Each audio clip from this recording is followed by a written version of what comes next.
खान का एक बहुत बड़ा रईस अपनी बेगम के साथ दस्तरखान पर बैठा हुआ था। दस्तरखान अल्लाह की नेमतों से भरा हुआ था। इतने में एक फकीर ने यह सदा लगाई कि अल्लाह के नाम पर कुछ खाने के लिए दे दो। उस शख्स ने अपनी बीवी को हुक्म दिया कि सारा दस्तरखान उस फकीर की झोली में डाल दो। औरत ने हुक्म की तामील की। जिस वक्त उसने उस फकीर का चेहरा देखा तो धाड़े मार मार कर रोने लगा। उसके शौहर ने उससे पूछा, बेगम आपको हुआ क्या है?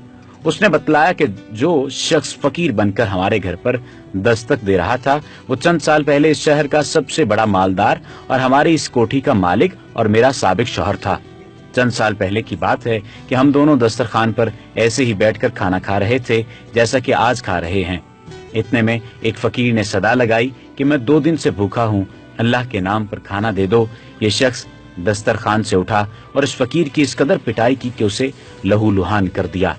न जाने उस फकीर ने क्या बद्दुआ दी कि उसके हालात दिगर गुं हो गए, कारोबार ठप हो गया और वह शख्स फकीर कलाश हो गया। उसने मुझे भी तलाक दे दी। उसके चंद साल गुजरने के बाद मैं आपकी ज़ौजियत में आ गई। शौहर बीवी की ये बातें सुनकर कहने लगा, बेगम क्या मैं आपको इससे ज्यादा ताज्जुबखेज बात न बतलाऊं? उसने कहा, जरूर बताएं। कहने लगा, जिस फकीर की आपके सामने आपके साबिक शौहर ने पिटाई की थी वो कोई दूसरा नहीं बल्कि मैं ही था।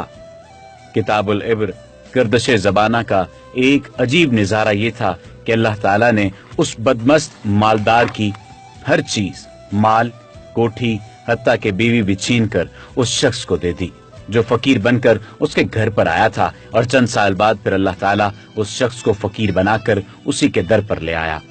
वल्लाहु अला कुल्ली शैइन कदीर। तारीख ऐसे इबरत आमोज वाकयात से भरी पड़ी है। शर्त यह है कि इंसान इससे इबरत पड़े।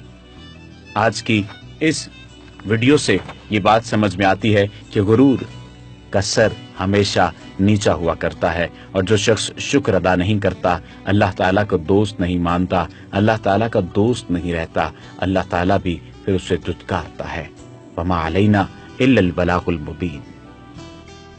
ऐसी मजीद अच्छी वीडियोस के लिए हमारा पेज डेली जमील लाजमी लाइक कीजिए ताकि आइंदा आने वाली तमाम वीडियोस आपको मिलती रहें।